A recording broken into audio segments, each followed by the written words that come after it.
আসসালামু আলাইকুম। স্বাগত জানাচ্ছি আমার ইউটিউব চ্যানেল আপন বারান্দায়। আশা করছি আপনারা সবাই ভালো আছেন। আলহামদুলিল্লাহ আমরাও ভালো আছি। প্রথমেই ক্ষমা চেয়ে নিচ্ছি আজকের ভিডিওটা একটু অন্ধকার হওয়ার জন্য। আসলে মেঘলা আকাশ, বৃষ্টি, এমন সময় ক্যামেরা বের করলে তো একটু অন্ধকার হবেই, তাই না? বারান্দা হোক কিংবা ছাদে, যেখানেই আপনি বাগান করেন না কেন, এক একটি গাছের কিন্তু এক এক ধরনের যত্ন ও পরিচর্যা রয়েছে। ঠিক তেমনি এক এক ঋতুতেও কিন্তু এক এক ধরনের পরিচর্যা রয়েছে গাছের। তো চলুন জেনে নিই কীভাবে বর্ষাকালে গাছের যত্ন নেবেন। যে সকল গাছ অতিরিক্ত পানি সহ্য করতে পারে না, সেই গাছগুলোকে একদমই খোলা আকাশের নিচে রাখা যাবে না, যেমন ক্যাকটাস, সাকুলেন্ট, অ্যাডেনিয়াম ইত্যাদি। আপনার টবের গাছগুলোতে পানি নিষ্কাশন ব্যবস্থা ঠিক আছে কিনা তা অবশ্যই খেয়াল রাখবেন।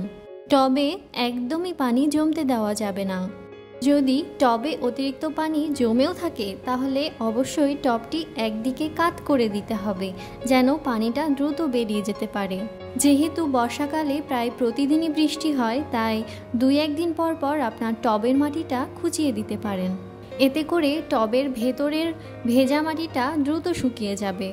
আর প্রতিদিন অথবা 2-1 দিন পর পর যেহেতু বর্ষাকালে বৃষ্টি হয়, তাই প্রতিদিন পানি দেওয়ার কোনো প্রয়োজন নেই।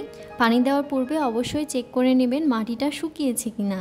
বর্ষাকালে মাটি তৈরির সময় একটু খেয়াল রাখতে হবে যেন দ্রুত মাটিটা শুকিয়ে যায়, এমনভাবেই মাটি তৈরি করতে হবে।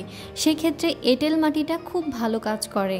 বৃষ্টির পানিতে নাইট্রোজেন সহ বিভিন্ন রকমের উপাদান থাকে, তাই এই ধরনের কোনো সার বর্ষাকালে ব্যবহার না করাই ভালো। যে সমস্ত গাছ বৃষ্টির পানি খুব বেশি পছন্দ করে, সেই গাছগুলোকে একটু বাইরের দিকে রাখবেন যেন বৃষ্টির পানিটা গাছে পড়তে পারে, অথবা বৃষ্টির পানি জমিয়েও কিন্তু গাছে ব্যবহার করতে পারেন। অতিবৃষ্টিতে অনেক সময় গাছের ডাল হেলে পড়তে পারে অথবা ভেঙে যেতে পারে, তাই একটি খুঁটির সাথে বেঁধে দিতে পারেন। যেহেতু বর্ষাকালে কাটিং থেকে দ্রুত চারা করা যায়, তাই এই সময় খুব ভালোভাবে মাটি তৈরি করে কাটিং বসিয়ে দিতে পারেন, তাহলে খুব দ্রুত শেকড় চলে আসবে। আবার এ সময় টবের মাটিতে কেঁচো দেখা যায়। কেঁচো দেখা গেলে ঘাবড়ানোর কিছু নেই, এটি মাটির উর্বরতাকে বৃদ্ধি করে। তো বর্ষাকালে পরিচর্যার বিভিন্ন রকমের টিপস আপনাদের সাথে শেয়ার করলাম। কেমন লেগেছে তা কমেন্ট করে জানাবেন।